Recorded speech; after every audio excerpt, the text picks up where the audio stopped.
Alhamdulillah Rabbil Alamin.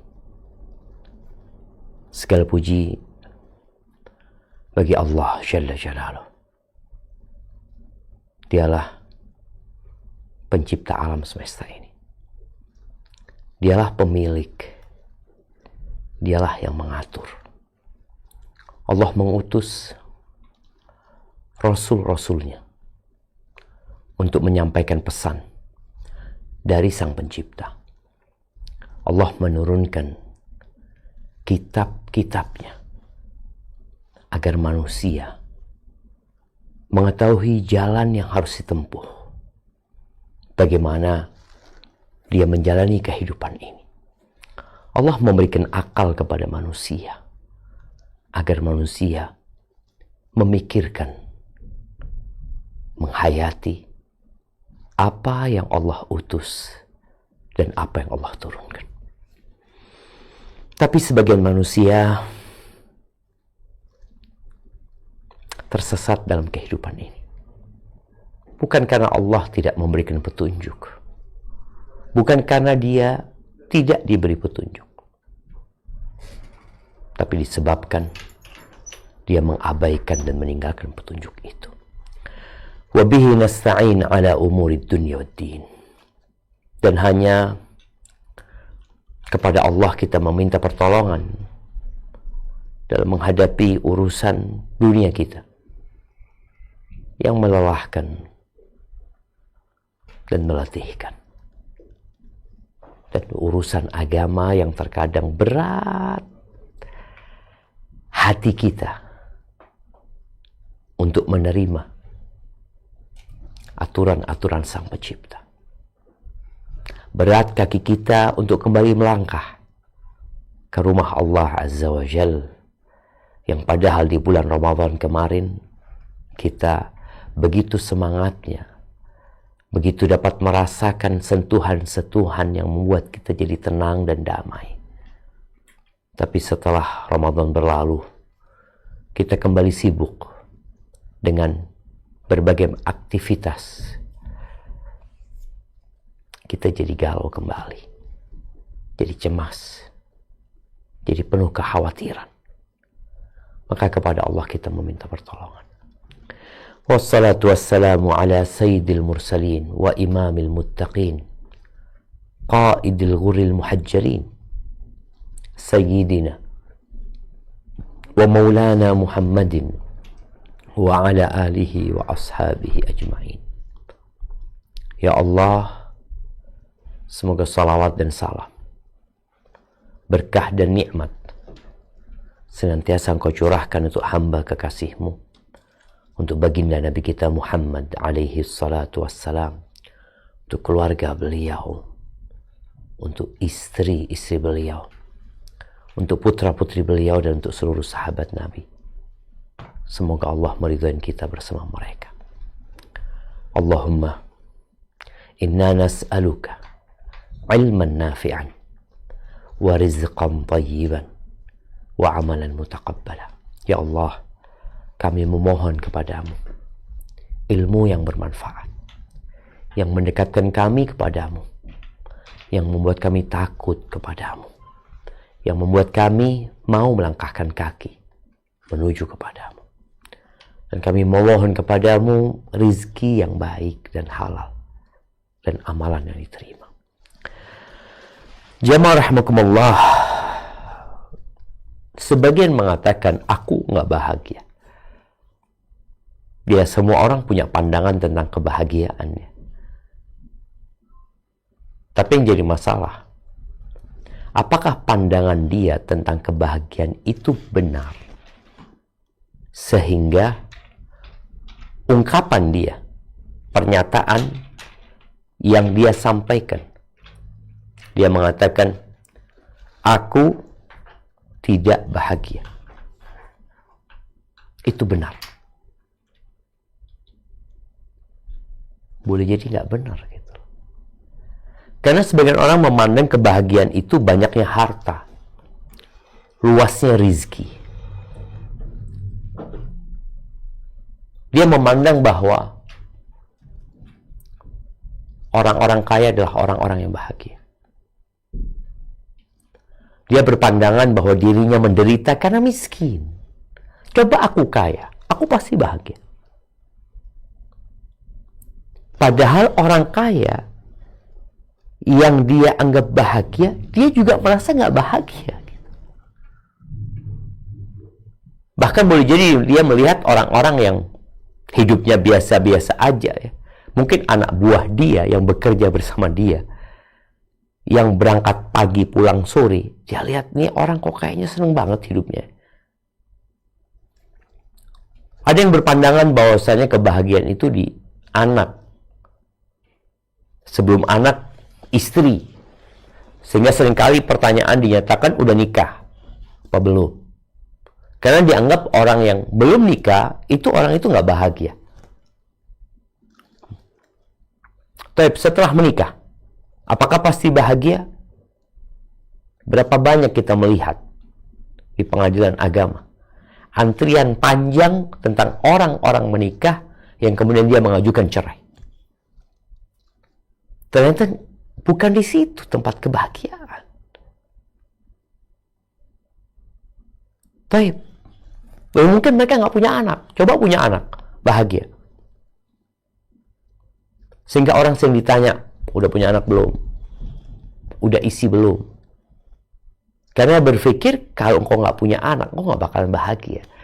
Padahal istri Nabi kita Muhammad alaihi salatu wasallam selain Khadijah, nggak ada yang punya anak mereka. Nggak ada. Aisyah, istri yang paling beliau cintai, nggak akan kasih anak kamu. Hafsah enggak juga. Zainab enggak dapat anak. Ternyata bukan di situ letak kebahagiaan. Mungkin sebagian berpikir di kekuasaan. Ya, berapa banyak orang-orang yang sudah kaya, yang sudah beristri, yang udah punya anak, berebut kekuasaan. Harta, tahta, wanita. Udah punya tuh dia semuanya. Berebut kekuasaan dan jadi penguasa. Jadi orang nomor satu di Indonesia, jadi orang nomor satu di kotanya, jadi pejabat negara, jadi orang yang amarannya selalu didengarkan, yang selalu disambut oleh masyarakat. Bahagia? Enggak juga. Terus, sekarang nih, orang berebut popularitas. Nah, dengan handphonenya dia ingin dikenal oleh masyarakat. Dulu yang populer itu cuma artis atau pejabat tadi, yang wajahnya selalu nongol di koran dulu ya, di televisi atau di bioskop. Sekarang enggak. Orang bisa menviralkan dirinya sendiri. Segala sesuatu dia upload dengan harapan ada yang nonton, ada yang komentari, ada yang like, terus dia berpikir, oh aku bahagia. Ternyata belum tentu dia bahagia juga. Ahibati fillah. Jadi kalau bicara bahagia, apa sih kebahagiaan itu? Kalau kita membaca tulisan-tulisan orang tentang kebahagiaan, ya, ada yang benar, ada yang salah. Ada salah satu motivator di Amerika sana, kalau nggak salah namanya Carnegie atau gimana namanya dia. Dia banyak sekali buku-buku yang berkaitan dengan motivasi buat orang agar hidup lebih baik lagi, bahagia. Ternyata nih orang akhir hidupnya nggak jelas, mati misterius. Ada yang mengatakan dia mati bunuh diri, sampai dikatakan penulis kebahagiaan nggak bahagia. Kebahagiaan itu adalah ketenangan dan kedamaian di dalam hati. Jadi kalau kita mau bicara wadah kebahagiaan itu, apa wadahnya? Kalau orang mau belanja, dia bawa keranjang. Maka biasanya dia akan memasukkan ke dalam keranjang itu hal-hal yang dia butuhkan. Dan yang tidak dia butuhkan, cuma dia senangi. Baik, keranjang kebahagiaan itu adalah hati. Dan Allah yang maha adil, Allah yang maha bijak, subhanallah, Allah memberikan wadah kebahagiaan ini kepada seluruh manusia. Mau tadi yang dikatakan pejabat negara, mau jadi orang yang terkenal, mau orang kaya, mau menikah, mau punya anak, nggak punya anak, wadah dikasih sama Allah. Wadahnya. Tinggal bagaimana engkau mengisi wadah tersebut.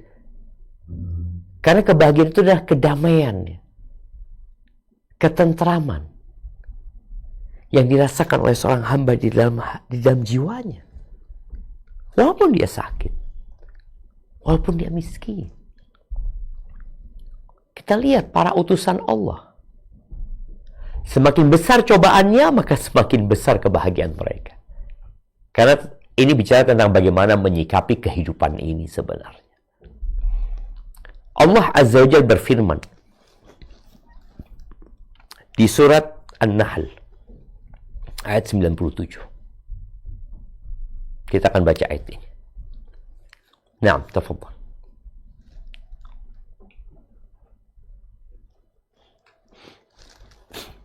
A'udzu billahi minasy syaithanir rajim.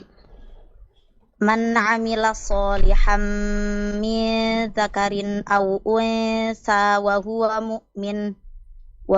mu'minun falanuhyiyannahu hayatan thayyibah wa lanajziyannahum ajrahum bi ahsani ma kanu ya'malun. Barang siapa yang mengerjakan amal soleh, baik laki-laki maupun perempuan dalam keadaan beriman, maka sesungguhnya akan kami berikan kepadanya kehidupan yang baik, dan sesungguhnya akan kami beri balasan kepada mereka dengan pahala yang lebih baik dari apa yang telah mereka kerjakan. Barakallahu fiik. Ini janji dari pemilik kebahagiaan, dari pemilik alam semesta ini. Jadi kalau bicara engkau belum bahagia, engkau boleh jadi nyarinya di tempat yang salah. Jadi keranjangmu nggak ada kebahagiaan di situ. Kemudian kau melihat orang, kayaknya orang itu bahagia. Engkau lihat apa sih? Fulus. Oh, orang itu banyak fulusnya berarti bahagia. Enggak. Ketika engkau mau cari kebahagiaan, carilah kepada pemilik kebahagiaan itu. Allah Jalla Jalaluh, yang menciptakan langit dan bumi, yang menciptakan hati manusia, yang membolak-balikan hati. Dialah yang dapat menurunkan sakinah. Allah mengatakan, huwallazi anzala as-sakinata fi qulubil mu'minin. Dialah Allah yang menurunkan sakinah, kedamaian, kebahagiaan di hati orang-orang yang beriman. Allah jemaah. Dan Allah Jalla Jalaluh telah membuat sebuah pernyataan di ayat yang baru saja kita baca. Man amila salihan. Kata Allah, barang siapa yang beramal soleh. Oh, berarti kalau mau bahagia beramal soleh. Ibnu Katsir ketika mentafsirkan ayat ini mengatakan, wa huwal amalu al-mutabi' li kitabillah ta'ala wa sunnati nabiyhi sallallahu alaihi wasallam. Yang disebut amal soleh adalah amalan yang mengikuti kitabullah dan sunnah Rasul sallallahu alaihi wasallam. Jadi amalan kalau dikerjakan mengikuti aturan yang Allah turunkan, baik dalam Al-Quran atau dalam sabda Nabi SAW, maka ini amal disebut amal soleh. Loh, amal soleh itu yang penting kita berbuat baik sama orang. Jadi kalau mau bahagia, ya sudah kita berbuat baik sama orang lain. Enggak. Boleh jadi kau berbuat baik sama orang lain bukan amal soleh. Karena ada tolong menolong dalam kemungkaran. Kita berbagi sama orang, ternyata uang yang kita berikan kepada dia digunakan dalam kemaksiatan. Dan kita tahu itu. Maka bukan amal soleh. Amal soleh itu amalan yang sesuai dengan Al-Quran dan Sunnah Nabi SAW. Min dzakarin au untha. Baik dia itu laki-laki atau wanita. Ini sebuah keputusan dari Allah agar laki-laki nggak perlu iri sama perempuan, perempuan nggak usah iri sama laki-laki. Nggak perlu enak jadi laki-laki, kata dia. Seneng terus. Yang laki-laki nggak enak jadi perempuan. Nikmat hidupnya. Nggak ada. Laki-laki sama perempuan sama aja. Tergantung amalanmu. Ketika engkau beramal soleh, laki-laki dan perempuan, wahuwa mu'min. Ini ada syaratnya. Jadi bukan sekedar beramal. Ibnu Katsir mengatakan, wa qalbuhu mu'minun billahi wa rasulih. Dan hati orang ini penuh dengan keimanan kepada Allah dan Rasulnya. Iman itu sebenarnya ucapan dengan lisan, pembenaran dengan hati, dan amal dengan raga. Jadi iman itu dengan lisan, dengan hati, dan dengan raga sebenarnya.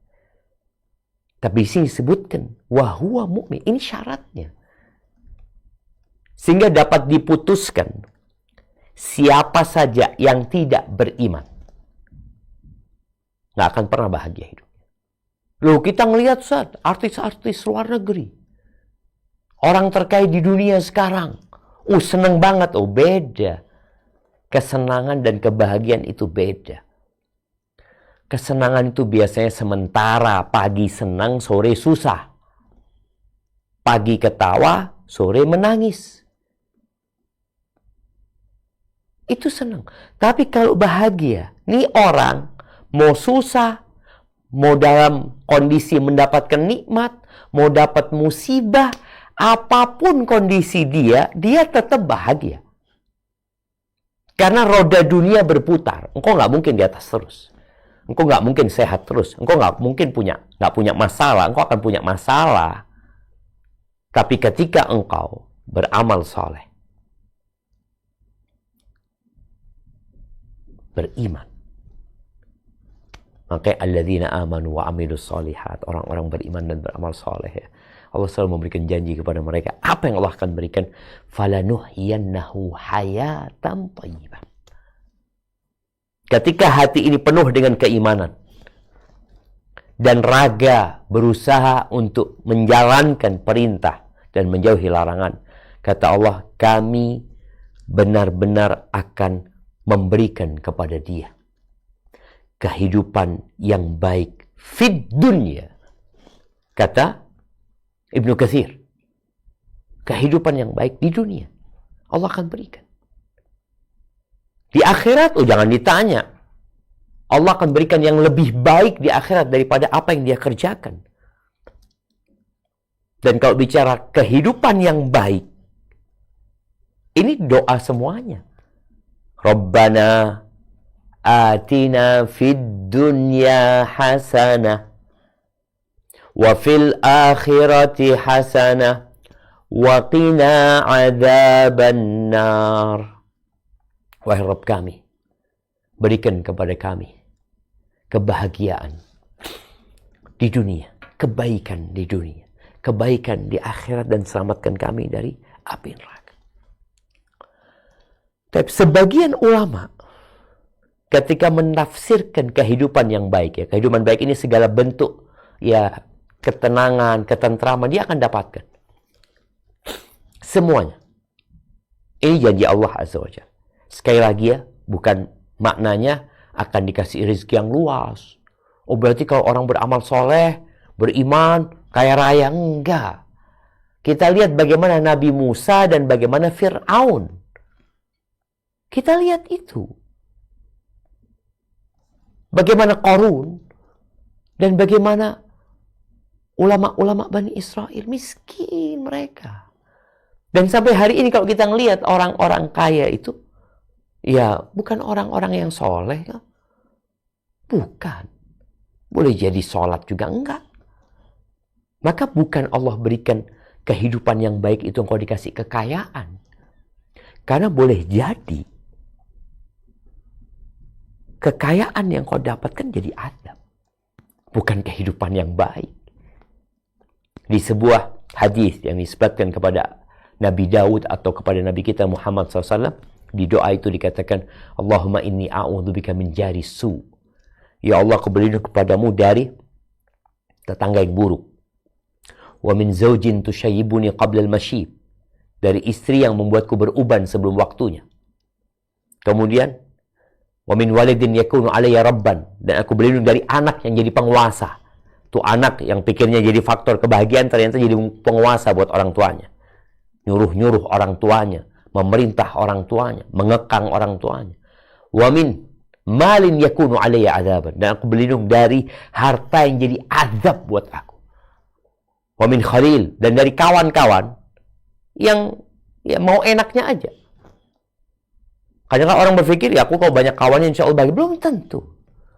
Maka hayatan thayyibah itu Allah akan berikan kepada dia. Ada riwayat dari Ali bin Abi Thalib yang mengatakan al-qana'ah. Nah, perasaan nerimo, puas. Kemudian ada riwayat dari Ali bin Abi Talha dari Ibnu Abbas. Ibnu Abbas mengatakan annaha hiya sa'adah. Itulah kebahagiaan. Allah akan berikan kebahagiaan as-sa'adah. Ahibati fillah. Tapi kan kita hidup di dunia, Ustaz. Kita butuh biaya. Iya. Kita butuh ongkos. Kita butuh tempat tinggal. Kata Nabi SAW, ini masih bersama tafsir Ibnu Katsir buat ayat yang tadi kita baca. Qala Rasulullah sallallahu alaihi wasallam, qad aflaha man aslam. Telah beruntung. Siapa? Orang yang berserah diri dengan masuk Islam. Berserah diri kepada Allah Azza wa Jalla. Ini syarat pertama. Wa ruziqa kafafan. Dan dia dikasih rezeki yang mencukupi. Cukup rezekinya. Artinya, ya, nggak berlebih yang membuat dia bisa melampaui batas. Kadang-kadang orang kalau dikasih duit lebih, dia bingung. Makanya kalau kita ngelihat, kenapa ada barang-barang branded? Buat siapa barang branded itu dibuat oleh manusia? Buat orang-orang yang lebih fulusnya. Maka bagaimana dia mengeluarkan duit yang banyak, gara-gara dia punya banyak duit, untuk membeli sesuatu yang dia nggak butuhkan. Dia hanya ingin ketika dia pakai, dilihat orang. Sehingga nilai dia jadi naik. Prestis buat dia. Cuma itu kadang-kala. Karena kebanyakan duit, jadi bingung. Ini nggak rezeki cukup. Ya, orang kalau cukup itu ya, cukuplah dia. Dia beli yang dia butuhkan. Ya. Ini ruzika kafafan. Kemudian yang ketiga sifatnya, wa qanna'ahu Allah bima atah. Dan Allah bikin dia qana'ah dengan apa yang Allah berikan. Artinya, orang ini Allah bikin cukup dengan apa yang dia miliki. Karena memang jamaah, ya, kalau bicara rizki itu udah dicatat. Ada orang yang ingin rizkinya lebih, dia udah berusaha, tapi sampai mati tetap miskin dia. Tapi ada orang yang biasa-biasa aja, Allah kasih kekayaan buat dia. Jadi intinya bagaimana kita mengelola hati kita. Kalau bicara engkau ingin bahagia. Amalkan perintah, jauhi larangan. Dan subhanallah, Nabi kita Muhammad alaihi salatu wassalam, di dalam hadis riwayat Imam Tirmidzi mengatakan, man kanatid dunya hammahu. Barang siapa yang dunia menjadi ambisinya.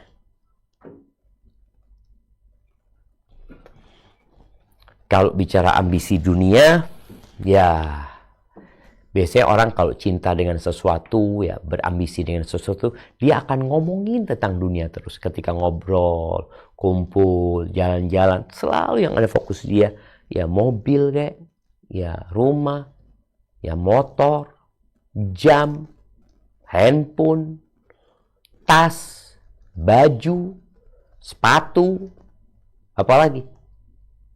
Orang ketika ambisinya dunia, tadi, obrolan dia akan tentang dunia. Atau boleh jadi dia nggak ngobrol, tapi dia nyimpen dalam hatinya. Ada orang kayak gitu. Tapi biasanya nggak akan, gelas tuh kalau penuh, akan tumpah. Dan tumpahnya biasanya di omongan dia. Coba, omonganmu di sekitar mana sih? Obrolanmu di sekitar mana? Supaya engkau tahu, engkau bahagia enggak? Gitu. Ketika obrolanmu tentang dunia, boleh jadi engkau enggak bahagia. Kenapa? Allah akan kasih hukuman. Farraqallahu alaihi amrah. Atau dalam riwayat lain dikatakan, syattata alaihi syamlah. Allah akan cerai beraikan urusan. Allah akan ruwetkan hidupnya dia. Gara-gara ambisi dunia, pikirannya kemana-mana. Usaha nggak banyak, atau usaha banyak. Takut ini, cemas sama ini. Maka kita lihat, kenapa orang kok kemudian ada yang namanya asuransi yang dibuat oleh manusia. Karena ada kekhawatiran. Gimana kalau perusahaannya bangkrut? Gimana kalau nanti engkau jatuh miskin? Gimana? Ini karena ambisi dia dunia, dan Allah langsung kasih hukuman. Hukuman itu di hatinya. Dia kebingungan.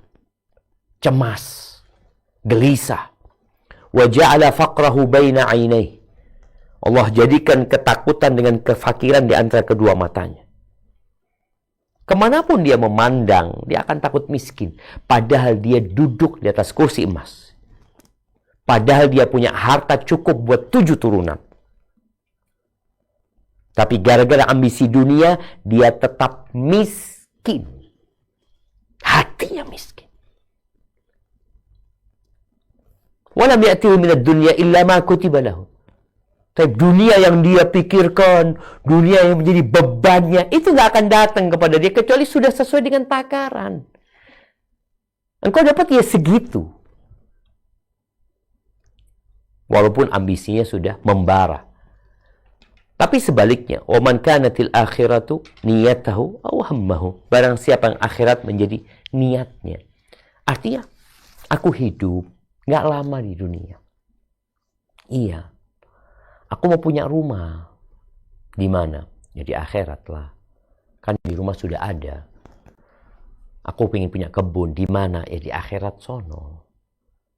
Terus yang ada dalam benak dia akhirat. Aku bakal mati. Rumahku akan tinggalkan anak-anak. Ya mungkin dia ingat sama aku. Berapa lama setelah itu mereka akan lupa sama aku. Mereka punya kesibukan. Sekarang orang tuanya hidup saja. Kadang-kala anak jarang ketemu sama orang tuanya. Jarang telepon orang tuanya. Jarang WA orang tuanya. Hidup. Masih hidup orang tuanya. Kalau nggak ditelepon nggak datang. Ada anak-anak kayak gitu. Nah orang ini berpikir, aku berpikir akhirat. Aku nggak lama hidup di dunia ini. Apa yang Allah akan berikan kepada dia? Jama'allahu lahu amrah. Urusannya akan Allah sederhanakan buat dia. Nggak ruwet orang ini. Pengajian bisa datang. Ya. Baca Quran bisa. Hatam tuh dia Quran sama artinya. Jadi urusannya sederhana sekali gitu loh. Nggak terbebani dia dengan hidup ini. Walaupun dia nggak punya fulus. Tapi dia nggak terbebani. Karena Allah sudah ngumpulkan urusan. Kemudian Allah kasih kekayaan. Loh. Dia nggak punya. Ya mau dia punya, dia nggak punya. Nabi SAW mengatakan, وَجَعَلَ غِنَاهُ فِي قَلْبِ. Allah akan menjadikan kekayaan di hatinya. hatinya. Tadi yang Anda sampaikan, ada keranjang tuh, wadah kebahagiaan. Allah penuhi wadah itu dengan kekayaan. Wadahnya itu. Mungkin bukan di kedua tangannya, bukan di rekeningnya, bukan di berangkasnya, enggak. Tapi di mana? Di hatinya. Laisal ghina an kathratil arad. Ini keputusan yang kita harus benar-benar merenungkannya.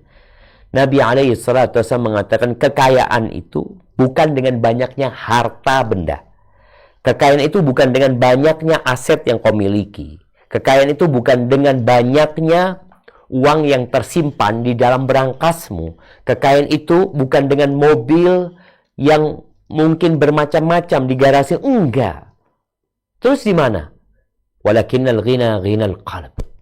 Atau ghinan nafas. Tapi kekayaan yang sebenarnya adalah kekayaan jiwa. Jiwa. Cuma orang yang ambisinya dunia, kenapa dia harus kadang-kala minum drugs, minum narkoba, kadang-kala kokain, kadang-kala sabu. Karena dia nggak bahagia. Ada banyak beban dalam hidup dia yang dia tidak bisa menghadapinya. Padahal kaya raya. Ada satu orang kaya raya jemaah yang dia menikah dengan wanita yang dia inginkan. Kemudian tahu-tahu dia sibuk dengan narkoba. Karena dia gimana sih? Dia tidak merasakan kedamaian dan ketenangan dalam hidupnya. Bahagia itu nggak ada. Makanya nih, ketika orang hatinya, ambisinya akhirat, urusannya Allah sederhanakan. Hasbunallah wa ni'mal wakil. Kemudian Allah bikin kaya hatinya. Wa atathud dunya wa hiya raqimah. Dan dunia akan datang kepada dia dalam kondisi hina dunia itu. Karena dia nggak nyari dunia sebenarnya. Ya dia butuh sama dunia. Iya, tapi itu bukan ambisi dia. Ahibati fillah. Di surat Al-Lail. Surat Al-Lail ini surat yang pendek yang sering kita baca. Di ayat 13 dan 14 ya. Allah Azza wa Jal mengingatkan kita tentang siapa pemilik kebahagiaan. Nah, silakan dibaca.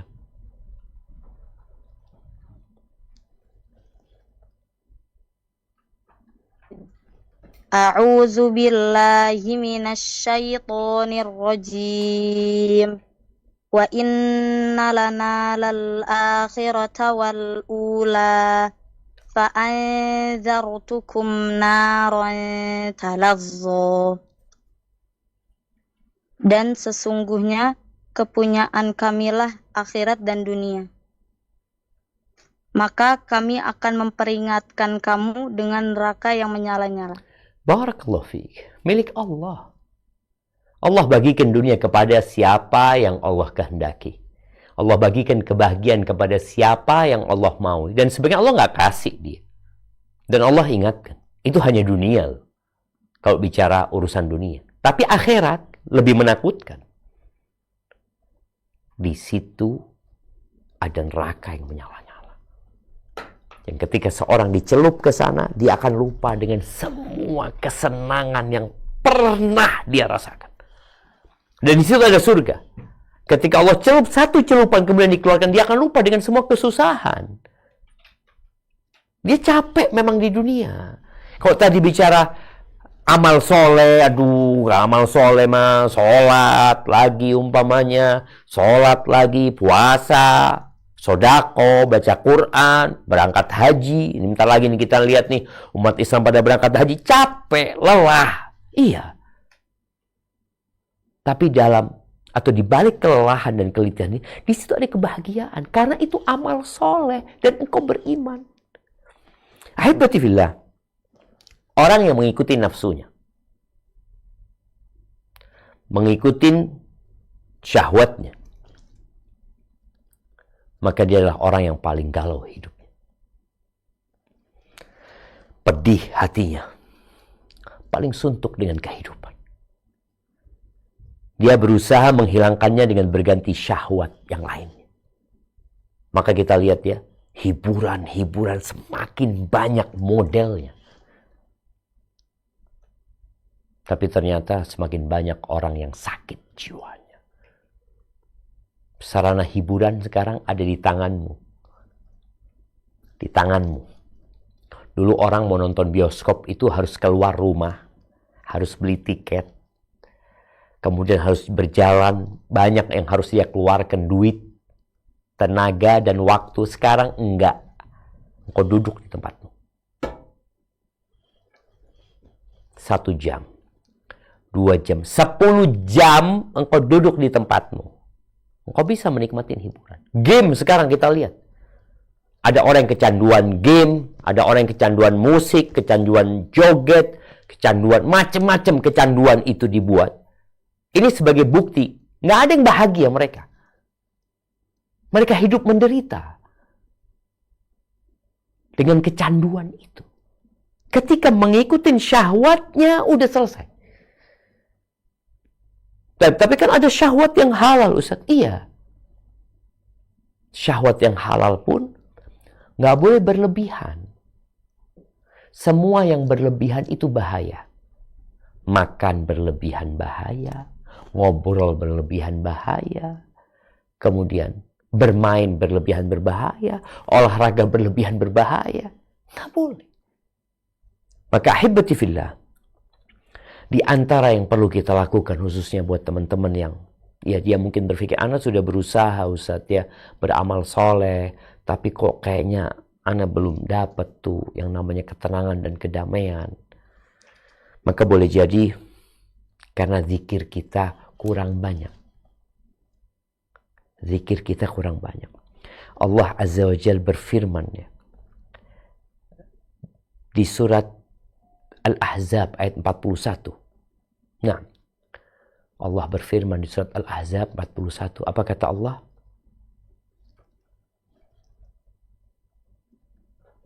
A'udzu billahi minasy syaithanir rajim. Ya ayyuhalladzina amanu dzkurullaha dzikran katsira. Wahai orang-orang yang beriman, berzikirlah dengan menyebut nama Allah, zikir yang sebanyak-banyaknya. Oh, subhanallah jemaah. Karena kita tahu pemilik kebahagiaan ini Allah. Dan wadah kebahagiaan itu juga pemberian Allah. Yang perlu kita lakukan adalah memperbanyak zikir. Di surat Ar-Ra'd ya, nanti mungkin dibaca di ayat 28, Allah mengatakan alladzina amanu wa tatma'innu qulubuhum bidzikrillah. Orang-orang beriman tuh yang hati mereka akan merasa tenang, damai dengan mengingat Allah Azza wa Jalla. Ala bidzikrillah tatma'innul qulub. Dengan mengingat Allah, hati itu akan tenang. Mengingat manusia akan membuatmu menderita. Mengingat harta. Kita kalau sibuk mengingat urusan dunia ini, yang ada engkau nggak akan tenang. Tapi dengan mengingat Allah, kita akan jadi tenang. Dan zikirnya yang banyak. Sesuai dengan jumlah zikir yang engkau baca dengan lisanmu. Yang dihayati oleh hatimu, maka sebesar itu pula kebahagiaan yang akan engkau rasakan. Subhanallah jemaah. Di surat Al-Munafiqun ayat 9. Allah berfirman tentang orang-orang yang lupa berzikir. Apa kata Allah? A'udzu billahi minasy syaithanir rajim. Ya ayyuhalladzina amanu la tulhikum amwalukum wala auladukum an dzikrillah. Wa man yaf'al dzalika faulaika humul khasirun. Wahai orang-orang beriman, janganlah harta-hartamu dan anak-anakmu melainkan kamu dari mengingat Allah. dan anak-anakmu melalaikan kamu dari mengingat Allah. Barang siapa yang berbuat demikian, maka mereka itulah orang-orang yang rugi. Subhanallah. Oke, engkau bekerja, cari fulus, cari penghidupan. Engkau punya anak, tapi jangan lupa mengingat Allah. Nabi Ibrahim ketika menanti anak selama 86 tahun. Dikasih anak, anaknya disuruh sama Allah ditaruh di Mekah. Beliau di Palestina. Agar beliau fokus kepada Allah Azza wa Jalla. Maka boleh jadi sebagian kita yang belum punya anak, agar dia fokus mengingat Allah. Karena ketika sesuatu yang kita inginkan belum kita dapatkan, kita akan minta, kita akan ingat sama Allah, kita akan berdoa, kita akan memohon, kita akan panggil Allah, Ya Arhamar Rahimin, Ya Rahman, Ya Rahim, terus. Tapi tatkala yang kita dapatkan diberi sama Allah Azza wa Jalla, ya volume doanya berkurang. Udah selesai. Maka Allah ingatkan, jangan sampai. Anak-anak kalian, harta-harta kalian minta harta, dikasih sama Allah, diluaskan rezeki. Jangan sampai itu pemberian Allah membuat engkau lupa dengan yang memberimu. Kalau engkau melakukan itu, yakin, engkau termasuk orang yang merugi. Selesai sholat itu termasuk zikrullah ya. Aqimis sholata li dzikri, kata Allah. Dirikan sholat untuk mengingatku. Jadi sejak awal kita mengatakan Allahu Akbar, isinya adalah zikrullah. Kita baca Quran, kita ruku' zikrullah, kita bangun lagi sami Allahu liman hamidah, kemudian Allahu Akbar, terus zikrullah. Isinya sholat itu.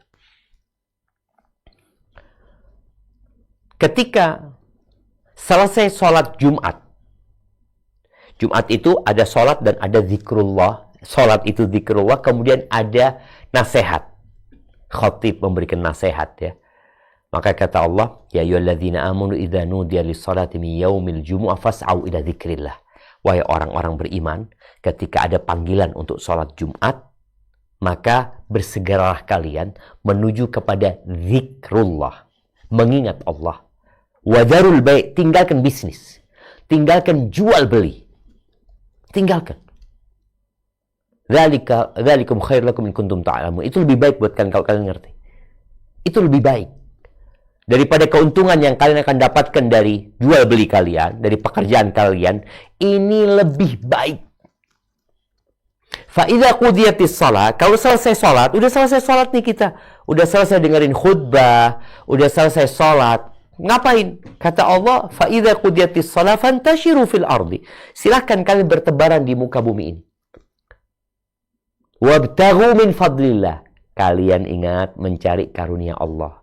Kerja, ada yang jadi bisnismen, ada yang sebagai pegawai, apapun kerjaanmu. Maka engkau mencari karunia Allah. Apa yang harus dilakukan? Kau keluar masjid. Wadhkurullaha katsiran la'allakum tuflihun. Hendaklah kalian mengingat Allah yang banyak. Yang banyak. Artinya ketika keluar masjid, kita harus lebih banyak mengingat Allah. Kenapa? Ya karena kita akan disibukkan dengan anak-anak, dengan harta kita, dengan pekerjaan kita, dengan kesenangan kita, dengan syahwat kita. Ingat sama Allah yang banyak. Agar kalian sukses. Karena kalau enggak, udah kalian akan merugi. Orang yang enggak ingat sama Allah akan merugi. Allah akan berikan hukuman. Apa hukuman? Allah sebutkan di surat Al-Hasyr ya, ayat 18. Apa kata Allah Azza wa Jalla? Naam. A'udzu billahi minasy syaithanir rajim. Ya ayyuhalladzina amanu taqullaha wal tanzur nafsum ma qaddamat lighad wattaqullaha innallaha khabirum bima ta'malun. Afwan, bukan ayat 18 ternyata, ayat 19. Ya, ayat 19 dibaca. Tafadhal. ولا تكونوا كالذين نسوا الله فأنساهم أنفسهم أولئك هم الفاسقون. Dan janganlah kamu seperti orang-orang yang lupa kepada Allah, lalu Allah menjadikan mereka lupa kepada mereka sendiri. Mereka itulah orang-orang yang fasik. Allahu Akbar jemaah. Lihat ya, hukuman dari Allah. Ketika orang itu lupa sama Allah, Allah bikin orang itu lupa sama dirinya. Lupa dengan maslahatnya, lupa dengan manfaatnya. Boleh jadi dia menjadi seperti binatang yang hanya memikirkan perut dan yang di bawah perutnya. Dia lupa bahwa ada kehidupan setelah kematian. Allah bikin dia lupa sama dirinya sendiri. Engkau itu manusia loh. Lupa dia. Jadi sombong, jadi congkak, jadi angkuh. Dan ini hukuman yang sangat menakutkan sekali. Ketika Allah sudah membiarkan kita ya. Dan Allah menyebutkan di surat Taha, "Wa man a'rada an dzikri fa inna lahu ma'isyatan dhanka." Barang siapa yang berpaling dari peringatanku, dari mengingatku, maka bagi dia kehidupan yang sempit. Udah. Allah bikin dia lupa dengan dirinya sendiri. Boleh jadi dia hanya seperti binatang ternak tadi. Yang hanya rutinitas yang dia lakukan untuk memuaskan perut dan yang di bawah perutnya. Ahibati fillah. Ad-dunya mal'unah. Kata Nabi SAW, dunia ini terlaknat. Terkutuk. Kita ini hidup di tempat yang terkutuk. Mal'unun ma fiha. Dan yang di dalamnya terkutuk. Tempatnya terkutuk, yang hidup di dalamnya terkutuk. Illa, ada pengecualian dari Allah. Yang apa yang dikecualikan? Zikrullah. Wa ma wala. Kecuali mengingat Allah. Dan ketaatan kepada Allah. Maka tadi, kalau engkau ingin bahagia, engkau tidak ingin terkutuk, yang harus diingat adalah Allah. Nah, dan semua yang berkaitan dengan ketaatan kepada Allah. Wa alimun au muta'allim. Dan orang yang berilmu tentang Allah. Dan orang yang terus belajar tentang agamanya. Artinya dia ingat sama dirinya. Aku ini manusia. Aku ini hamba Allah. Aku harus belajar. Dan yang terakhir jemaah. Ada 3 tanda orang itu bahagia. 3. Ya, kalau engkau mau bahagia, engkau harus cari 3 hal ini juga. Idza u'tiya syakar. Wa idza ibtuliya sabar. Wa idza adznaba istaghfar. Yang pertama, kalau dikasih, dia ingat sama Allah. Dia bersyukur. Ya, kita dalam kondisi seperti sekarang ini, mungkin sebagian orang nggak punya duit, tapi dia punya mata, dia punya tangan, dia punya telinga, dia punya jantung yang berdetak dengan normal, dia punya pankreas yang bekerja dengan baik. Dia punya 2 kaki yang dengannya dia bisa berjalan di saat ada orang-orang yang gak punya kaki. Jadi orang bahagia itu orang yang kalau dikasih bersyukur. Ingat sama Allah. Alhamdulillah.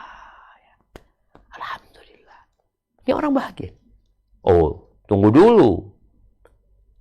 Kondisi gak selalu menyenangkan. Iya. Boleh jadi dia sakit. Boleh jadi dia bangkrut. Maka yang kedua, wa idza ibtuliya sabar. Kalau dikasih bala sama Allah, dia sabar. Dia tidak marah-marah. Dia tidak berontak. Dia tidak kemudian berburuk sangka sama Allah Azza wa Jalla. Enggak. Dia bersabar. Dia tahan diri. Allah memang pahit dia. Tapi dengan dia bersabar, dengan dia menahan kepedihan itu, maka disitulah akan lahir kebahagiaan. Sesuai dengan kepedihan itulah kebahagiaan akan dia dapatkan. Subhanallah gitu. Iya, asalkan dia sabar. Kalau enggak, ya enggak akan dia bahagia. Ketika dia di atas, dia bersyukur. Ketika dia di bawah, dia bersabar. Mau kaya, mau miskin, buat dia sama aja. Sama-sama ujian dalam kehidupan ini. Yang konsekuensinya kalau dapat nikmat, ya bersyukur. Bersyukur itu dengan lisan, bersyukur dengan hati, bersyukur dengan raga. Bala, ya udah sabar. Tidak semua yang kita inginkan kita dapatkan. Angin bertiup tidak selalu sesuai dengan keinginan nelayan. Tidak semua yang kita impikan, yang kita cita-citakan dapat kita raih dan kita wujudkan. Engkau nggak ingin sakit. Siapa yang ingin sakit? Enggak. Tapi nyatanya banyak orang sakit. Rumah sakit penuh. Ranjangnya padahal bertambah banyak. Ya, perusahaan-perusahaan, pabrik-pabrik obat terus bikin obat. Ketika engkau bersabar menghadapi bala, engkau akan bahagia. Maka kata Nabi SAW, ajaban li amril mu'min inna amrahu kullahu lahu khair. Sungguh menakjubkan urusan orang beriman. Semua urusannya itu baik. Semua. Iman syaratnya tadi yang kita bicarakan. Iman itu ya ucapan dengan lisan, pembenaran dengan hati, dan amalan dengan raga. Urusan orang semuanya baik. Dan itu tidak akan dimiliki kecuali oleh orang beriman. Bagaimana dia kok bisa urusannya semua baik? Padahal kadang-kadang dia nggak baik. Cuma dia bagaimana menyikapi kondisi dia.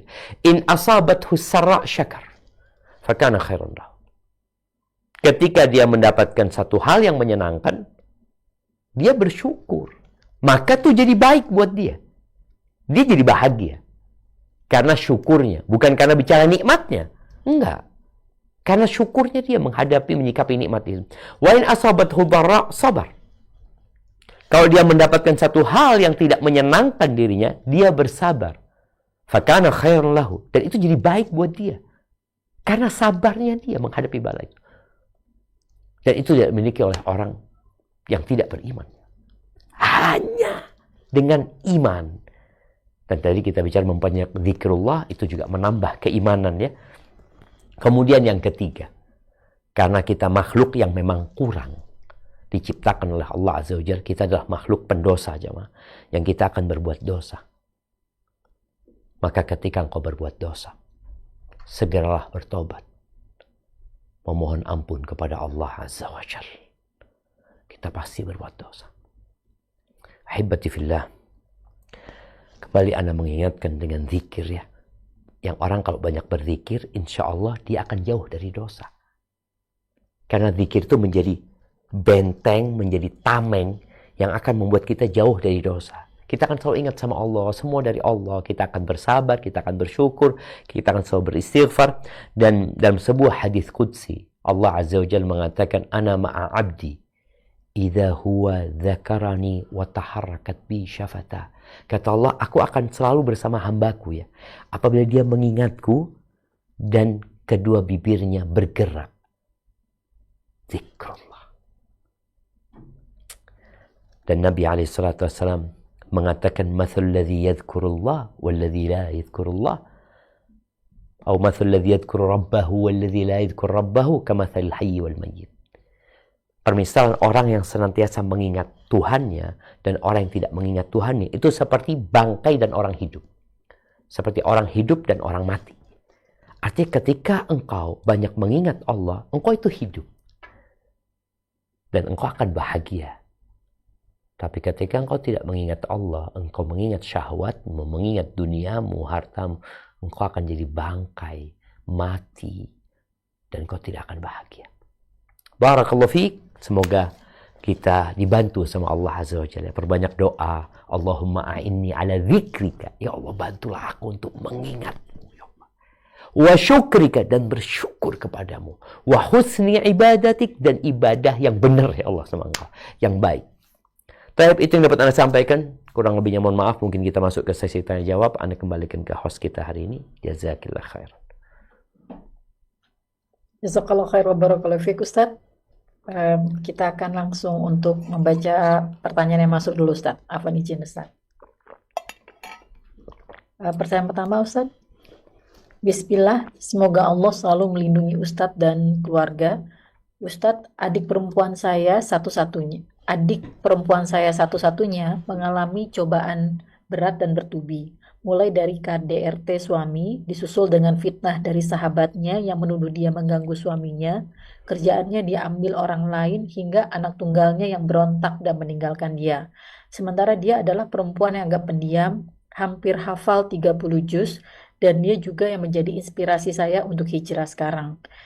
Sekarang tiba-tiba dia bilang dia akan lepas jilbab karena dia tidak paham, semua sudah diikuti dan mencoba menjadi muslimah yang baik, namun cobaan tidak berhenti. Secara teori dia paham sedang dicoba, namun karena bertubi-tubi semua dia benar-benar ambruk. Apa yang bisa saya lakukan untuk bantu dia, Ustadz, agar dia bisa kembali ke jalan Allah? Allah nas'alullah al-afiyah jemaah. Allah tuh kalau cinta sama hambanya, bukan Allah mudahkan urusannya. Allah kasih bala. Idza ahabballahu 'abdan ibtala.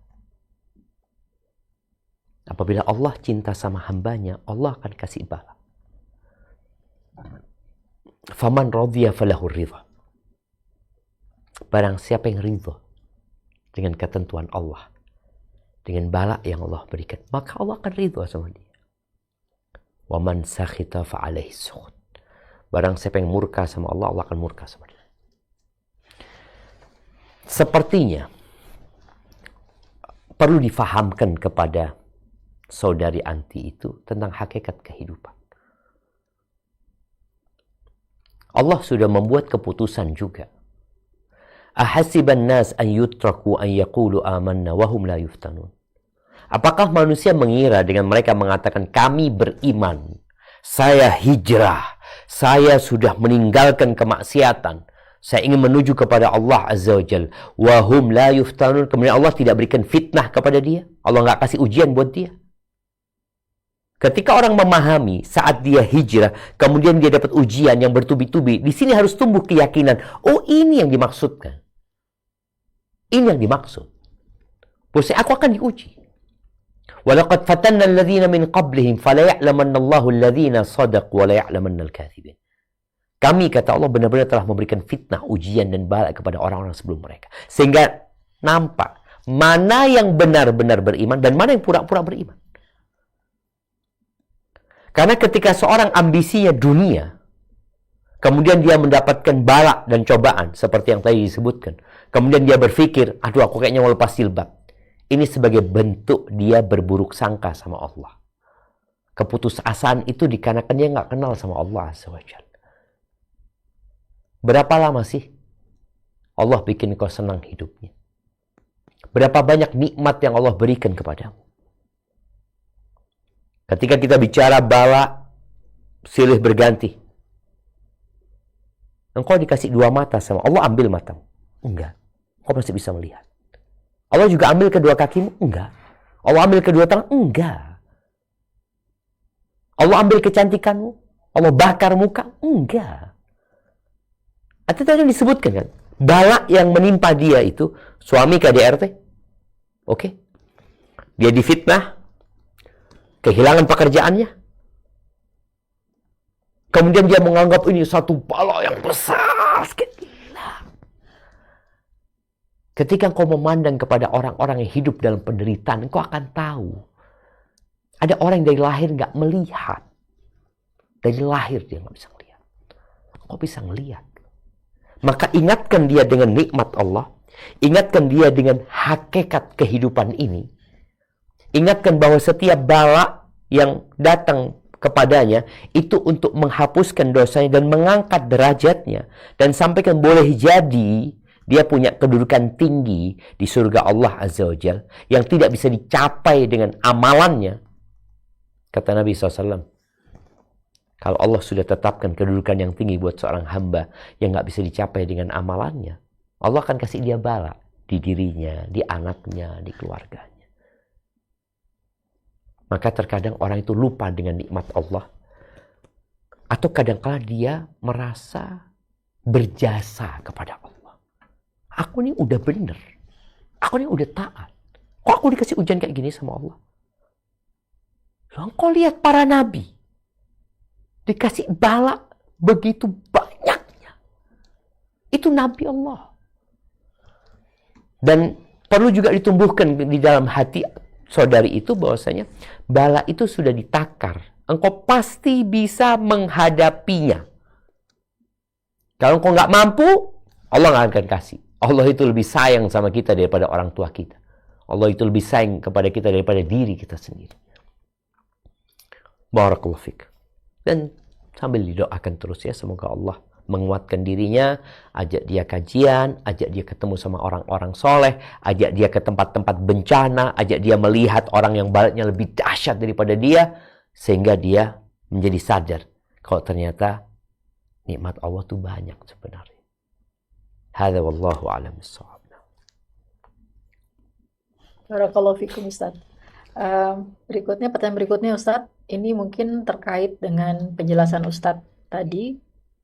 Bismillah Ustaz, mohon dijelaskan bagaimana para sahabat Rasulullah dulu selalu cemas jika tidak merasa diberi cobaan.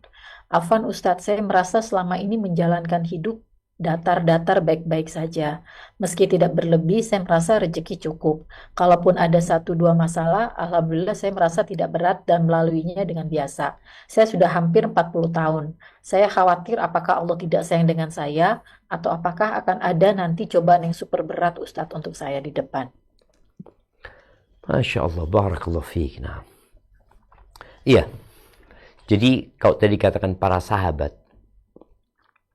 ada sih beberapa ungkapan para ulama yang kalau dia nggak dikasih cobaan, dia jadi khawatir ya. Khawatir ditinggalkan sama Allah Azza wa Jalla. Karena dia adalah pelaku dosa. Manusia ini harus yakin dia banyak dosanya. Kok aku nggak dikasih bala ya? Kita jangan pernah minta bala. Jadi kalau bicara doa, hendaklah kita memohon afiat, selamat dari bala. Ketika paman Nabi SAW meminta doa kepada Nabi SAW untuk dia baca, maka Nabi mengatakan, ya Abbas salillah al-afiyah. Engkau minta supaya dikasih keselamatan sama Allah dari segala bala dan penyakit. Barang siapa yang dikasih ini, dikasih segala sesuatu sebenarnya dia. Terus berkaitan dengan kondisi anti. Dia ketika anti merasa kok kayaknya hidupnya ana biasa-biasa aja ya. Ya, itu sebagai bahan untuk muhasabah. Boleh jadi memang anak imannya biasa-biasa aja gitu loh. Anak selama 40 tahun kalau bicara dunia ya udah dikasih sama Allah. Kayaknya anak kurang sholat malamnya. Kayaknya anak kurang baca Qur'annya. Tapi jangan pernah minta bala. Dan jangan kemudian apa akan ada bala. Enggak, minta afiat. Doanya Rabbana atina fid dunya hasanah wa fil akhirati hasanah wa qina adzabannar. Memang jemaah, para sahabat Nabi, mereka itu mendapatkan teguran dari Allah Azza wa Jalla. Setelah bala yang datang silih berganti dan bertubi-tubi. Mereka di Mekah 13 tahun, hijrah, hidup susah di kota Madinah. Kemudian Allah katakan di surat Al-Baqarah ayat 214, Allah katakan, Am hasibtum an tadkhulul jannah. Apakah kalian mengira kalian bisa masuk surga? Walamma ya'tikum mathalul ladzina khalau min qablikum. Sedangkan belum datang kepada kalian seperti apa yang menimpa orang-orang sebelum kalian. Massathumul ba'sa wad-dharra wa zulzilu hatta yaqula ar-rasul wal ladzina amanu ma'ahu mata nasrullah ala inna nasrallahi qarib. Kalian belum ditimpa kelaparan, penyakit, dikasih cobaan yang mengguncangkan hati. Belum. Sebagaimana menimpa orang-orang sebelum kalian. Sampai Rasul dan orang-orang beriman itu berkata, kapan pertolongan Allah itu datang? Pertolongan Allah itu dekat. Maka buat orang yang Allah kasih nikmat, kita tadi udah bahas bahwasanya 3 tanda orang itu bahagia. Ketika engkau mendapatkan nikmat, bersyukurlah atas nikmat itu. Boleh jadi syukurmu kurang, tambahin syukurmu. Ketika engkau dapat musibah, tadi disampaikan ada sih ujian, ya tetap ada ujian. Tapi mungkin nggak berat ya. Ada orang yang kasih ujian sakit kepala sama Allah. Tapi bukan kanker. Tapi boleh jadi ada ujian di tempat lain. Dia menghadapi keluarganya, menghadapi anak-anaknya. Karena ujian itu banyak sekali modelnya. Kemudian ketika dia dapat bala, dia bersabar. Ketika dia berbuat dosa, dia beristighfar. Intinya, mintalah afiah kepada Allah Azza wa Jal. Dan ketika engkau melihat engkau hidupnya senang, berarti engkau harus banyak syukurnya sama Allah Subhanahu wa Ta'ala. Agar engkau terus bahagia. Dan jangan nunggu bala. Jangan nunggu bala. Mintalah afiah kepada Allah Azza wa Jal. Hadza wallahu a'lam bissawab. Nah. Jazakallah khair Ustaz. Berikutnya kita buka kesempatan untuk yang bertanya langsung. Afwan, tolong satu pertanyaan. Tafadholi Ukhti Hanisa.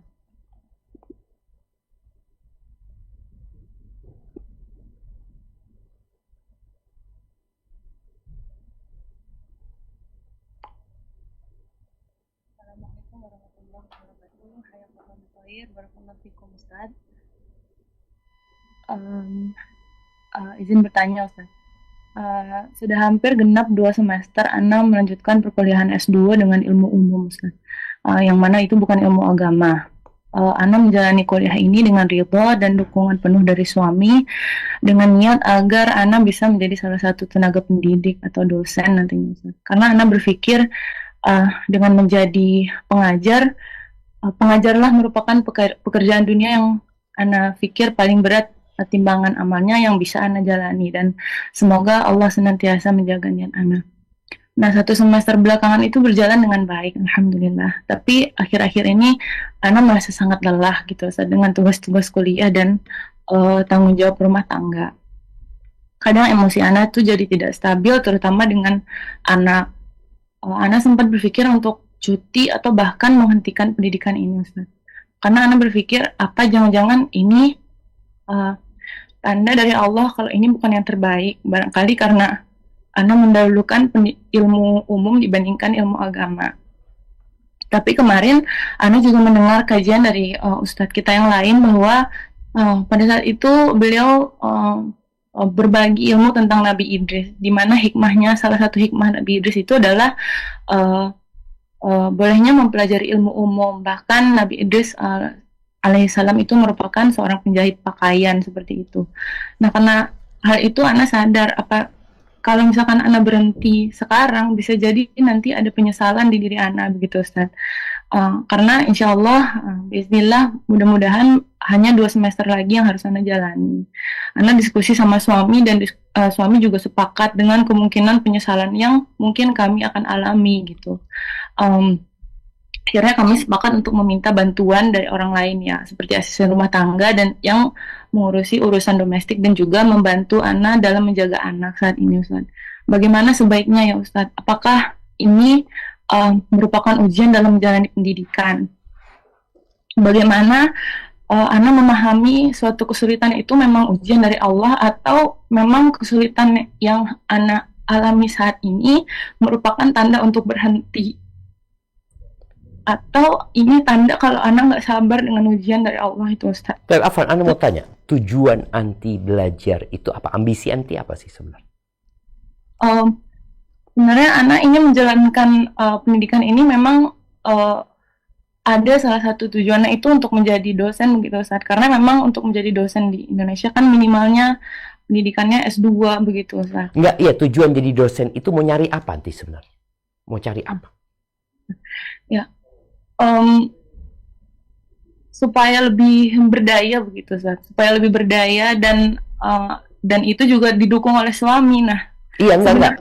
Ana kepingin tahu, artinya nanti harus terbuka ya. Sebenarnya apa sih ketika seorang anti sebagai ibu rumah tangga, anti punya anak, anti punya kesibukan ngurusin suami, tapi anti ngejar hal ini gitu loh. Tujuannya akhirat umpamanya, atau tujuannya sekedar untuk urusan dunia gitu loh. Itu yang Ana kepingin tahu. Niat awalnya memang untuk akhirat begitu, Ustaz. Karena mudah-mudahan Allah mudahkan ini sebagai ladang pahala, karena memang Ana mau berbagi ilmu dengan yang lainnya, dengan orang-orang lain gitu, Ustaz. Namun di tengah kesulitannya sebenarnya Ana memang bertanya-tanya juga gitu kan. Apa memang ini jalan pahala yang harus Ana tempuh atau memang bukan gitu. Nah, Tapi suami mendukung, Ustaz. Maksudnya siap. kayak Siap, barakallahu fik. Nah, ya, ahibati fillah, innamal a'malu binniyat. Amal itu tergantung niatnya. Ana tanyakan kepada penanya tadi memang, apa sih niatnya gitu loh. Apa yang sebenarnya dicari gitu loh. Ada orang yang benar. Niatnya dia ingin memberikan manfaat kepada orang lain. Ada niat itu. Tapi ada orang niatnya hanya berbicara tentang eksistensi dia. Ada juga orang yang karena dorongan dari orang lain. Karena ada yang mengatakan, kau udah kuliah, masa ilmunya nggak diamalin gitu ya, engkau seharusnya ambil S2 ini itu. Karena ada banyak faktor yang kadang-kadang membuat kita menempuh satu pendidikan, tapi sebenarnya tujuannya duniawi. Karena boleh, tujuan dunia itu boleh. Jadi orang ketika belajar ilmu umum, tujuannya cari dunia boleh. Tapi tadi kita sudah sampaikan, ketika orang ambisinya dunia, yang ada berantakan, urusannya Allah ruwetkan dia. Allah bikin ruwet urusan. Kemudian dia ada kekhawatiran, kecemasan. Tadi nyampaikan nanti menyesal di kemudian hari. Kalau bicara menyesal, menyesal karena apa? Apa yang dikhawatirkan menyesal? Berapa banyak orang-orang yang tidak menjadi dosen dan dia tidak pernah menyesal dalam hidupnya. Karena ternyata dia masih bisa mendermakan ilmunya walaupun nggak jadi dosen. Jadi kalau dikatakan menyesal itu, nanti gimana kok menyesal? Menyesal karena apa yang nanti harus pikirkan. Kalau ternyata memang ada ambisi yang mau diraih, kemudian nggak dapat, oh boleh jadi engkau akan menyesal. Tapi ketika enggak, Anda sebenarnya cari akhirat. Ketika memang Anda menghadapi kesulitan, karena sebagai ibu rumah tangga, Anda tahu, anti sebagai istri punya kewajiban melayani suami. Anti sebagai seorang ibu punya kewajiban untuk mendidik anak-anak itu. Sebelum bicara orang lain ya. Sebelum berbicara, aku ingin memberikan manfaat buat orang lain. Yang paling berhak mendapatkan manfaat darimu adalah keluargamu dulu. Ketika ini sudah bisa, kemudian kau punya waktu lebih, oh silahkan gitu ya. Makanya kalau dalam kondisi sekarang ini Anda melihat, mungkin ketika anti masih kebingungan, ya anti ambil cuti aja. Ambil cuti. Anti punya waktu untuk merenungkannya. Karena boleh jadi memang, ya, kalau tadi dikhawatirkan menyesali kemudian hari, ya sudah, anti ambil cuti, anti renungkan. Sebenarnya apa sih niat anti?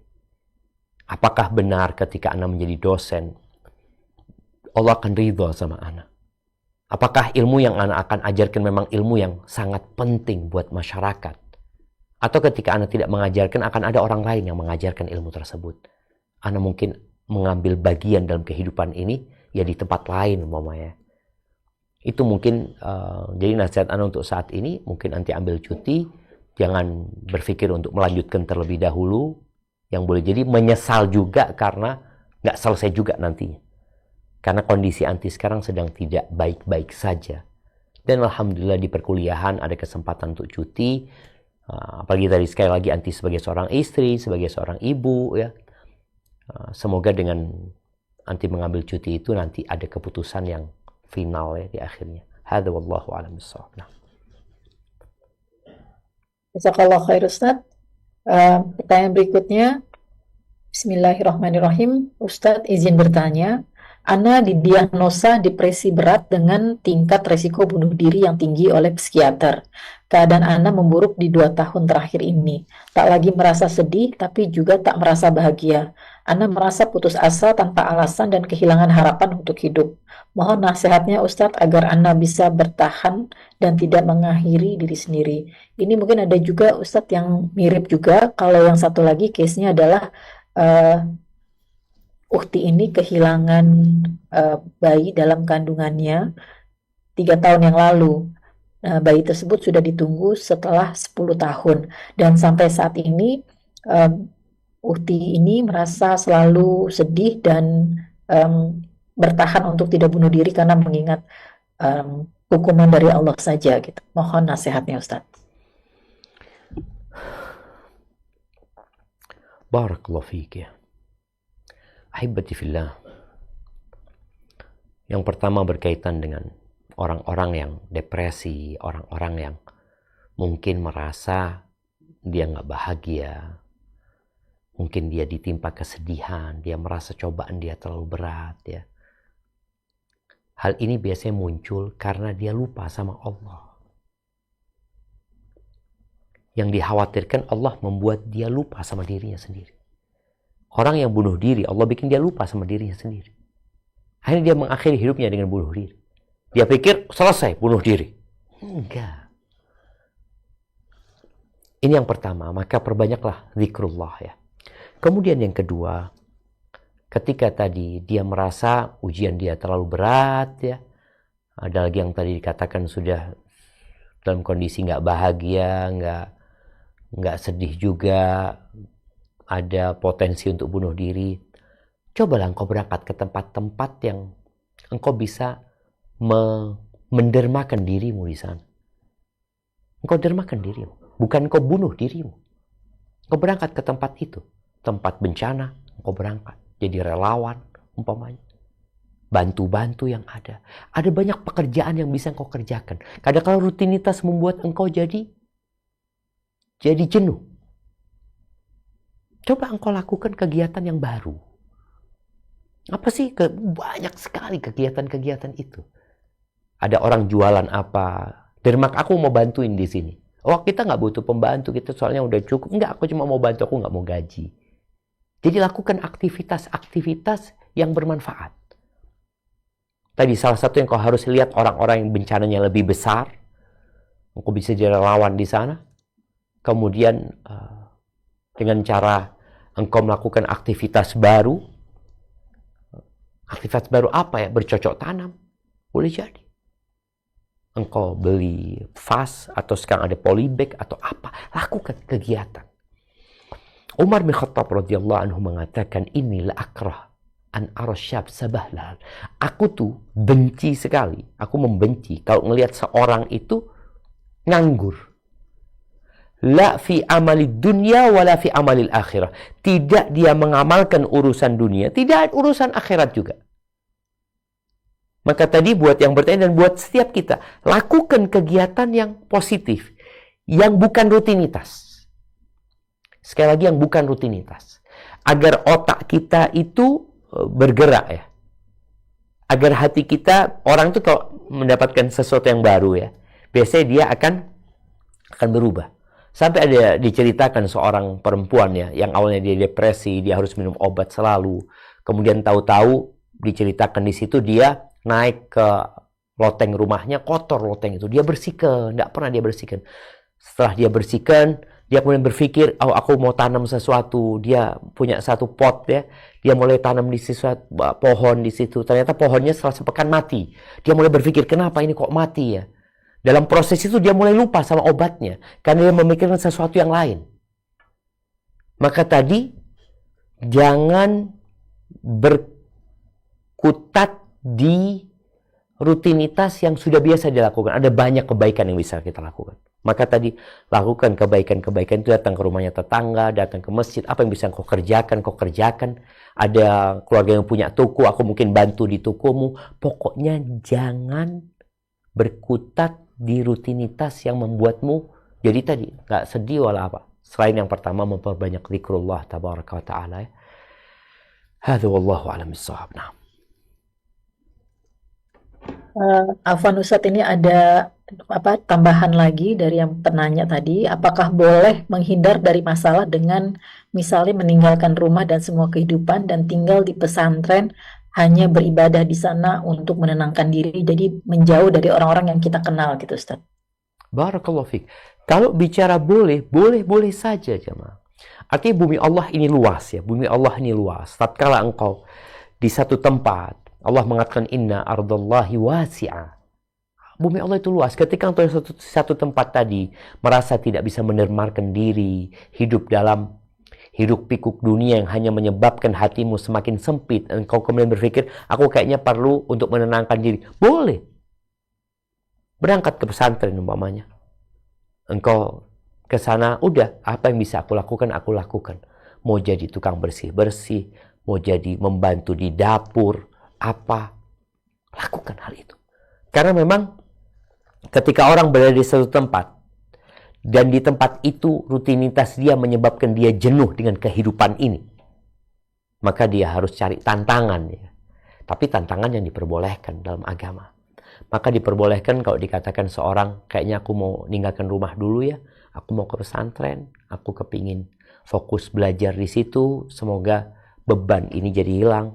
Makanya boleh jadi yang Anda sampaikan tadi, kok jadi relawan, berangkat ke satu tempat yang ada banyak kegiatan di situ yang membuatmu lupa dengan masalah-masalah. Karena masalah itu bisa jadi melupakan masalah yang sebelumnya. Kita itu kadang-kadang merasa masalahnya berat, aduh, ternyata ketika dapat masalah baru, kita lupa dengan yang sebelumnya.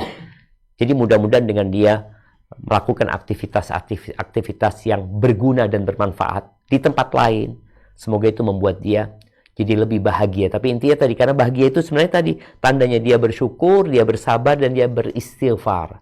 Dan memperbanyak zikir agar pikiran-pikiran buruk itu jadi hilang. Apalagi keinginan untuk bunuh diri. Na'udzubillah min dzalik ya. Barakallahu fikum. Barakallahu fikum Ustaz. Berikutnya tafadholi Ukti Putri. Afwan, satu pertanyaan. Jazakallahu khairan Ukti Mala. Assalamualaikum warahmatullahi wabarakatuh Ustaz. Waalaikumsalam warahmatullahi wabarakatuh. Ahsanallahu ilaikum Ustaz. Ustaz, dari penjelasan-penjelasan Ustaz tadi, Ana teringat akan kisah zuhud Ustaz. Ana pernah mendengar bahwa Amirul Mukminin Umar bin Khattab itu pernah menegur Jabir bin Abdullah, kalau nggak salah ya Ustaz ya, ketika dia ingin membeli daging Ustaz. Umar mengatakan, apakah setiap keluargamu menginginkan kamu belikan gitu Ustaz. Dan Ana juga ada mendengar Abu Dzar Al-Ghifari Ustaz, bahwa dia hanya memakai hartanya untuk kebutuhan pokok saja Ustaz, dan sisanya disedekahkan. Apakah riwayat-riwayat itu sahih Ustaz? Apakah zuhud itu harus seperti itu Ustaz? Dan ana qadarullah masih belum bisa mengamalkannya Ustaz. Jazakallahu khairan Ustaz, mohon nasihatnya Ustaz. Barakallahu fiik. Assalamualaikum warahmatullahi wabarakatuh. Barakallahu fiik. Naam. Nah, ahibati fillah, kalau kita lihat bagaimana para sahabat Nabi, ada sahabat-sahabat yang mungkin seperti yang diceritakan tadi, Abu Dzar Al-Ghifari. Tapi ada sahabat-sahabat yang seperti Abdurrahman bin Auf. Ada sahabat-sahabat yang seperti Talha bin Ubaidillah. Jadi para sahabat Nabi itu memberikan pelajaran buat kita semua. Yang kalau engkau mau menjadi seperti Abdurrahman bin Auf, nggak apa-apa. Mau jadi seperti Abu Dzar juga nggak apa-apa. Intinya kalau bicara zuhud itu, tarku ma la yanfa' fil akhirah. Meninggalkan segala sesuatu yang tidak bermanfaat di akhirat. Kalau tadi yang dikatakan riwayat Jabir bin Abdullah, yang mungkin ada riwayat lain berkaitan dengan anaknya Umar yang minta sama Umar beli apel. Kalau tadi mungkin ada riwayat lain, riwayat Jabir yang dia selalu beli daging ya. Lalu dikatakan awakullama ishtahait, apa setiap kau punya syahwat kau beli, kau punya keinginan kau harus beli. Enggak kan, kita kan Ramadan aja makan aja kita enggak. Kita mau makan, kita mau minum, tapi kita tinggalkan. Jadi di sini memang kalau bicara zuhud itu, zuhud adalah meninggalkan segala sesuatu yang tidak bermanfaat buat akhirat kita. Apa aja bentuknya. Abdurrahman bin Auf dengan kaya raya banyak manfaatnya. Tapi ada orang yang mungkin aku kalau kaya kayaknya bahaya. Ada orang yang seperti itu. Kalau dia kaya, dia akan melampaui batas. Maka dia lebih baik, enggak lah, aku lebih baik secukupnya. Tapi ada orang enggak. Dengan kekayaannya ternyata dia mampu membantu orang lain. Jadi tinggal kita melihat bagaimana kita, kemudian perbanyak puasa sunnah, termasuk itu usaha kita untuk mengontrol syahwat kita, kemauan kita. Dan alhamdulillah selama 1 bulan penuh kita mampu untuk mengontrol keinginan-keinginan, nafsu-nafsu, dan semoga Allah menerima dari ana dan dari antum semuanya. Barakallahu fiik. Mungkin kita ke pertanyaan terakhir ya. Barakallahu fiik. Jazakallahu khair Ustaz. Baik, pertanyaan terakhir mungkin yang bertanya langsung. Tafadholi Ukti Anazega, Afwan, 1 pertanyaan dan singkat. Tafadholi. Bismillah. Assalamualaikum warahmatullahi wabarakatuh, Ustaz. Jazakumullahu khairan Waalaikumsalam warahmatullahi ilmunya. Izin bertanya, Ustaz. Apakah dosa anak-anak kita ada akibatnya dari dosa-dosa orang tuanya di masa lalu ya, Ustaz? Misalkan anaknya tidak taat sholat dan sering meninggalkan sholat 5 waktu seperti itu, Ustaz. Masya Nasihatnya. Assalamualaikum warahmatullahi wabarakatuh. Waalaikumsalam warahmatullahi wabarakatuh. Nah, jamaah rahimakumullah, pada hakikatnya berkaitan dengan dosa ini Allah mengatakan wala taziru waziratu wizra ukhra. Orang itu nggak akan menanggung dosa orang lain. Bicara orang tua yang tidak taat sama Allah, mungkin di masa lalu, boleh jadi anaknya nggak taat. Bukan karena dosa orang, karena memang nih anak nggak pernah diajarin ketaatan sama orang tuanya. Dia melihat orang tuanya dulu nggak sholat. Dia melihat orang tuanya dulu nggak mendidik dia dengan baik. Ya, akhirnya anak itu jadi seperti itu.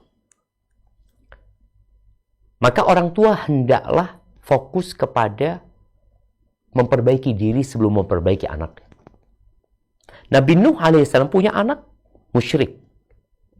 Tapi bukan karena dosa-dosa Nabi Nuh alaihissalam, enggak. Ujian dari Allah SWT. Maka seorang ibu yang mungkin merasa dulu dia nggak taat sama Allah, yang kemudian sekarang anak-anak jadi nggak taat, boleh jadi itu anak karena mencontoh orang tuanya dahulu. Wal jaza'u min jinsil amal. Balasan itu sesuai dengan amal perbuatan kita. Kalau kita menjaga Allah, Allah akan jaga kita. Allah akan jaga keluarga kita.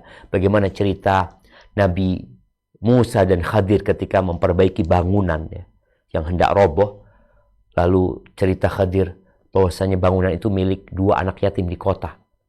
Dan di bawahnya itu ada harta tersimpan milik mereka.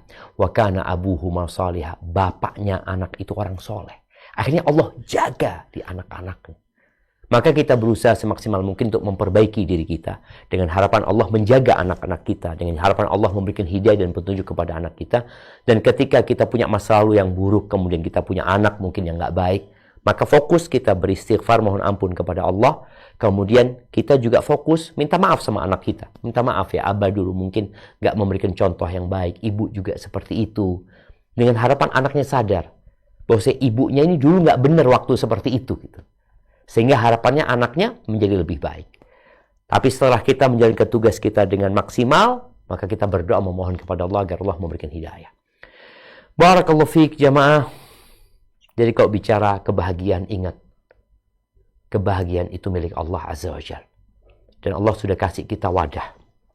Keranjang kebahagiaan. Tinggal kita mau nggak mengisi wadah itu dengan kebahagiaan. Dengan bersyukur, dengan bersabar, dan beristighfar. Sampai berjumpa kembali. Semoga senantiasa dalam lindungan ilahi. Ana mohon undur diri.